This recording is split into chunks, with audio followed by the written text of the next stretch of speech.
विपरीत चयन यानी एडवर्स सिलेक्शन एक आर्थिक अवधारणा है जो असममित जानकारी पर आधारित है, जहां किसी सौदे में एक पक्ष के पास महत्वपूर्ण जानकारी होती है जो दूसरे पक्ष के पास नहीं होती। जानकारी का यह असंतुलन अनजान पक्ष के लिए नुकसानदेह चयन का कारण बनता है, जिससे बाजार में अक्षमताएं पैदा होती हैं। यह समस्या आमतौर पर किसी भी लेनदेन के पूरा होने से पहले उत्पन्न होती है। यह स्थिति भारतीय शेयर बाजार के प्राइमरी मार्केट में विशेष रूप से आईपीओ के दौरान सबसे स्पष्ट रूप में देखी जाती है। कंपनी के प्रबंधन और प्रमोटर्स के पास फर्म के वास्तविक वित्तीय स्वास्थ्य, भविष्य की संभावनाओं और आंतरिक मूल्य के बारे में अधिक निजी जानकारी होती है। दूसरी ओर रिटेल इन्वेस्टर्स बड़े पैमाने पर प्रोस्पेक्ट्स और सार्वजनिक धारणा पर निर्भर करते हैं। विपरीत चयन की स्थिति तब उत्पन्न होती है जब एक कंपनी जिसकी बुनियादी बातें कमजोर हों या जिसका स्टॉक अधिक मूल्यांकित है, वह आक्रामक रूप से नए शेयर जारी करने या पूंजी जुटाने का विकल्प चुनती है।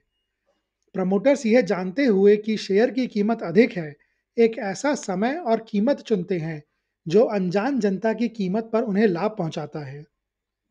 बाजार की अति उत्साह या कंपनी के बताए गए विकास की कहानी से आकर्षित होकर अनजान निवेशक अंततः खराब या अत्यधिक मूल्यांकित स्टॉक खरीद लेते हैं।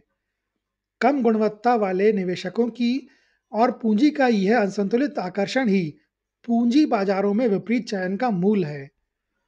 यह पूंजी के गलत आवंटन का कारण बन सकता है, क्योंकि यदि निवेशक पिछले प्रतिकूल अनुभवों के कारण अत्यधिक संशय में आ जाते हैं, तो अच्छी कंपनियों को भी उचित मूल्य पर धन जुटाने में कठिनाई हो सकती है।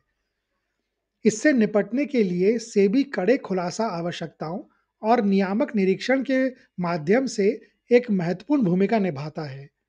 व्यापक सार्वजनिक जानकारी अनिवार्य करके सेबी का उद्देश्य जानकारी की विषमता को कम करना और रिटेल इन्वेस्टर्स को विपरीत चयन से बचाना है। वित्तीय विश्लेषकों और क्रेडिट रेटिंग एजेंसियों की उपस्थिति भी इस समस्या को कम करने के लिए एक स्क्रीनिंग तंत्र के रूप में कार्य करती है।